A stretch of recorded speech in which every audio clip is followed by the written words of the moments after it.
So now that the lockdown here is ended, I was able to visit the scrapyard, and I found this 2010 9 cubic inch Briggs. It's basically a 3.5 horse push mower motor. I see there's a couple things missing: no gas cap, no oil, dipstick, and it was already removed off the deck like this. It was just as you see it here. Unfortunately, it's got a shorter crankshaft. I'd prefer if it was longer than that, so I could mount like a sprocket on it for use on my 24 cylinder. But anyway, it's got to be at least a year ago now I started the series on Briggs lawnmower engines, how they've changed over the years. And so with the newer ones, we'll say 2000 and up, I don't honestly know what this has for internal parts in it. I mean by like what the camshaft looks like, crankshaft gear, all that. So I'm going to tear this 2010 down so that I can tell. Now, one thing I see here, you got a Briggs logo on the crankcase cover, and some of the newer ones, the crankcase cover has a indentation where the camshaft is. This doesn't have that.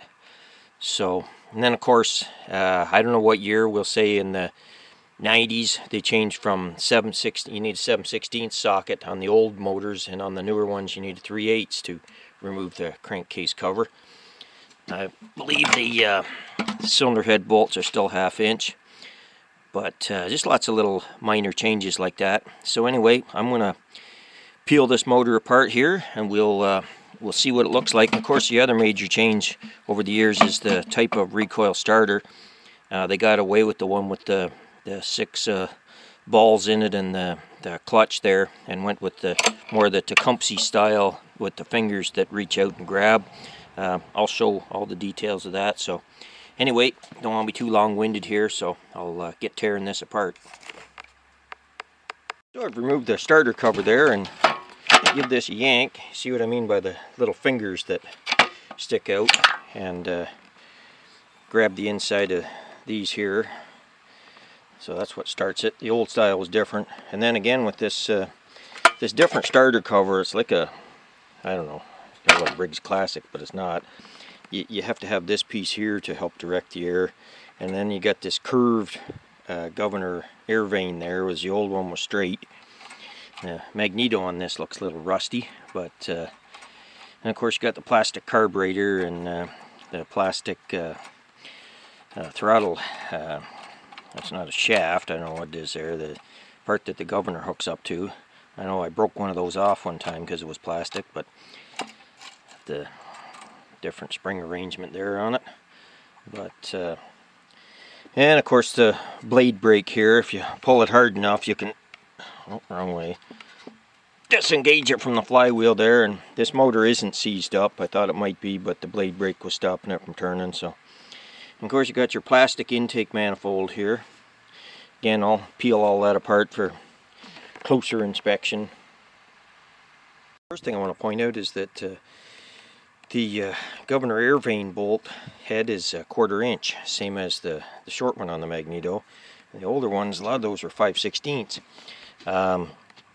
Next thing is the gas tank mount here. You got the normal 1/2 inch socketed head bolt there, but in this one you got a steel sleeve, and that fits inside this guy, that this little air cover that goes on there like that. Some of the newer ones, I know this is like one piece with it, so you can't forget to put it on.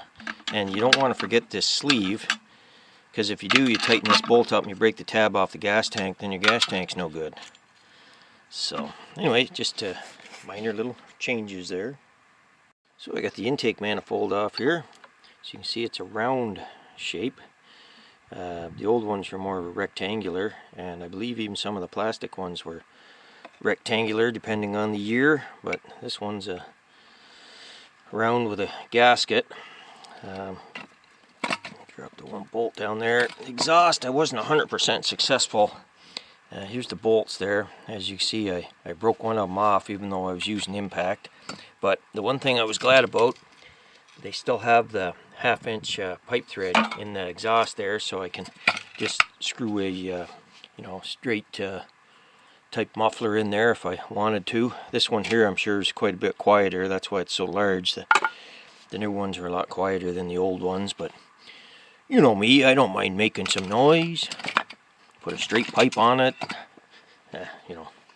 Anyway, the other thing I wanted to point out is how plugged the cooling fins are on this. There's big clumps of gunk there blocking all the fins. Despite the fact that Briggs spaced the fins out more and did everything they could to prevent leaves and crap from getting in there, it still obviously plugs it up. There's also a big lump of crap right here sitting over there in a snowbank. That's a sizable amount of gunk that came out right from there. I guess that's one problem with the new muffler design. It kind of builds a little pocket there that stuff can collect in. So you solve one problem and create another, but anyway, keep going with the teardown here. Got the cylinder head off there. Of course, the head gasket tore in about 3 pieces. And they got these dished valves in them. And there was water, a little water in it. Got this mark on the piston here for the, goes towards the flywheel. Got some type of creature living there too. Anyway, here's the cylinder head. So, see, I'm not hugely impressed with the newer style Briggs gasket. I guess it's graphite or something, but the only way to reuse it will be high temp silicone seal. I've seen some people do that.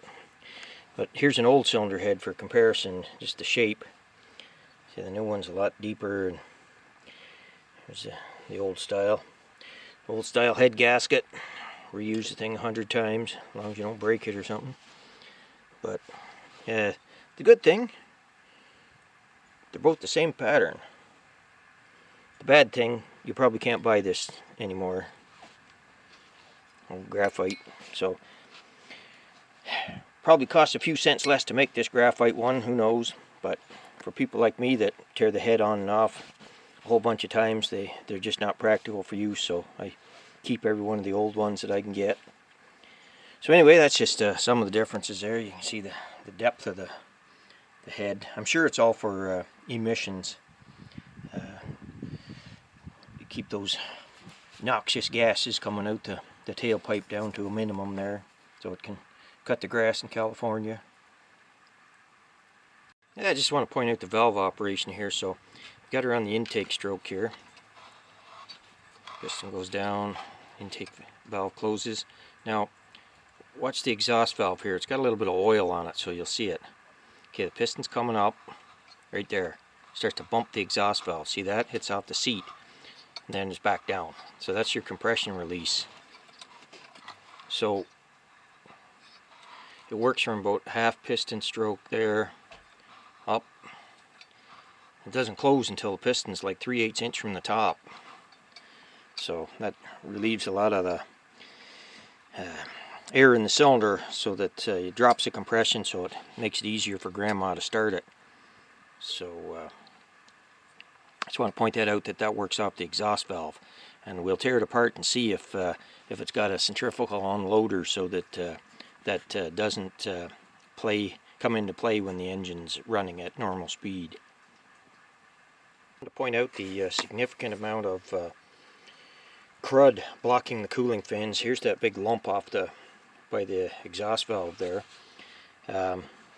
So you would have to take this sheet metal cover off. Unfortunately, the bolt is at a pain in the butt spot if your engine's still on the mower deck. But what I do, I pry the sheet metal thing over a bit and pick it out from the top with needle nose or a small screwdriver, just to clean it out so I don't have to remove the motor off the mower deck.